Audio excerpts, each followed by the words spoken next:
Students, let's start with the introduction of environmental studies.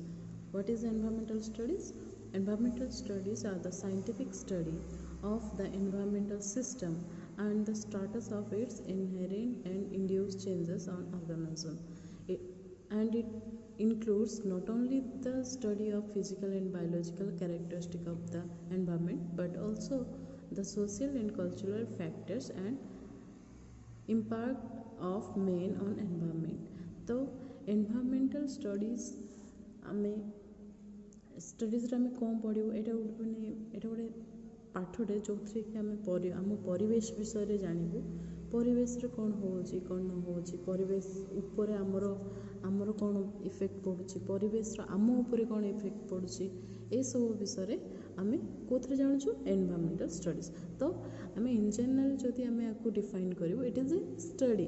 गोटे scientific study जो आमर environmental system रो विषय पढ़ू एनवायरमेंटल सिस्टम कहले both living and non living organism next is our objective of environmental studies. What are those objectives? According to UNESCO, the objective of environmental studies are creating the awareness about the environmental problems among the peoples. तो main M कौन आम environment विषय कौन पढ़ू कौन ना आम आम भितर गोटे सचेतनता सृष्टि हो जो कि आम आमर परिवेश को केमती प्रोटेक्ट करें आम परिवेश सुविधा असुविधा कौन जापर ये सब विषय आम कौथु जानबू ना एनवायरमेंट पढ़ले जानबू next is impacting basic knowledge about the environment and its allied problems तो आम भितर गोटे कौन गोटे बेसिक नॉलेज आसीबो परिवेश विषय तार प्रॉब्लम्स विषय तो आम माने परिवेश प्रॉब्लम और परिवेश को ठीक रे बुझी पारिबो next is developing an attitude of the concern for the environment आम भीतर गोटे कंसर्न गोटे चिंता हम कहा विषय ना एनवायरमेंट विषय और तार प्रोब्लेम विषय ताको आमे केमती प्रोटेक्ट करूँ जमती गोटे एग्जांपल नेबू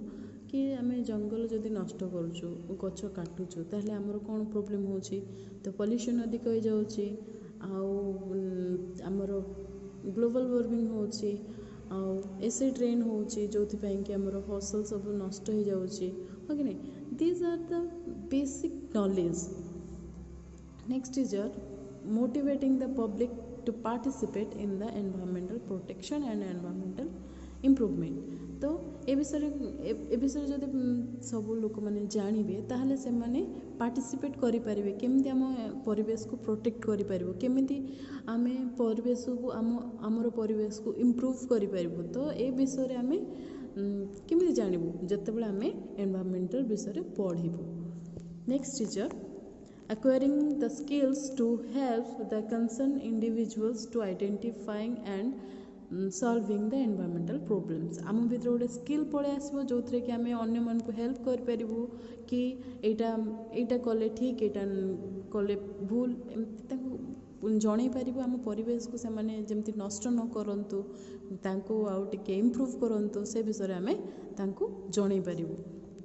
next is strive to attain the harmony with nature तो आम गोटे नेचर गोटे बैलेंस मेंटेन करें जदि आम पढ़ू क्या विषय आमर एनवायरमेंट विषय next is guiding principle of environmental studies according to UNESCO the guiding principle of the environmental study environmental education should be environmental education should be compulsory right from the primary up to the post graduate level तो आमर गोटे माने UNESCO कहले कौन बुझु UNESCO होची United Nations education science and cultural organisation ये कौन करे ना आमर कल्चरल हो कि हिस्टोरिकल प्लेसेस को रिस्टोर करने फंडिंग प्रोवाइड करे से तो अलग कथा किंतु यूनेस्को गाइडलाइन हिसाब रे आमर कौन कौन से एनवायरमेंटल एजुकेशनटा समस्त कंपलसरी हवा दरकार माने छोट पिलाठू आरंभ करी माने प्राइमरी लेवल टा आरंभ करी ग्रेजुएट पोस्ट ग्रेजुएट लेवल पर्यंत एटा कंपलसरी हवा दरकार। नेक्स्ट इज नेक्स्ट गाइडलाइन कौन कौन the environmental education should have an interdisciplinary approach by including physical and chemical and biological as well as sociocultural aspect of the environment। तो environmental education गोटे multidisciplinary subject जोटा कि interconnect करुच्ची बहुत गुड़ाक subject को interconnect करुच्ची बहुत गुड़ा डिसिप्लिन को interconnect करुच्ची जमती कि फिजिक्स हो कि केमिस्ट्री हो कि बायोलॉजी हो this are the disciplines which interconnect with environmental educations. Next is it should build a bridge between biology and technology but यहाँ ब्रिज फॉर्मेशन करियो दरकार जो थे कि आम कौन बायोलॉजी आउ और आम नेचर सहित गोटे टेक्नोलॉजी को इंटरकनेक्ट करके रखियो और कनेक्शन करके रखियो कनेक्टेड करके रखियो। Next guideline is environmental education should take into the account of historical perspective and the current and the potential historical issues. तो माने एनवायरमेंटल एजुकेशन भितर आमर हिस्ट्रिकल पर्सपेक्टिव जहाँ भी हिस्ट्रिकल माने प्लेसेस हो कि जहाँ भी हो तार कौन इश्यूज अच्छी केमती रिस्टोर करहब सेगुड़ा भी इनक्लूड हवा दरकार क्या भितर ना आमर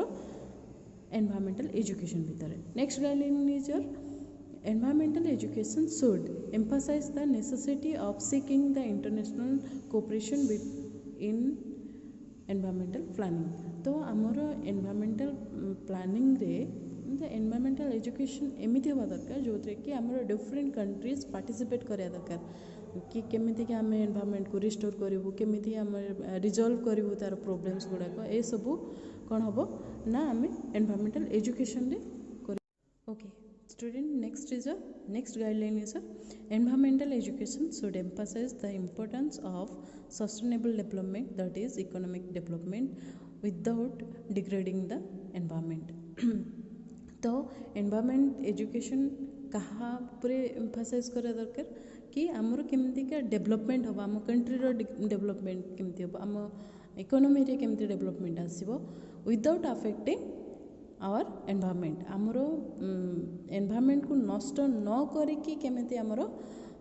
इकोनॉमी डेवलप करि परिबो। Next guideline is environmental education should lay more stress on practical activities and the first hand experience. तो एनवायरमेंटल एजुकेशन कहाँ ऊपर स्ट्रेस दरकार जब प्रैक्टिकल एक्टिविटीज ऊपर स्ट्रेस दवा दरकार। Thank you.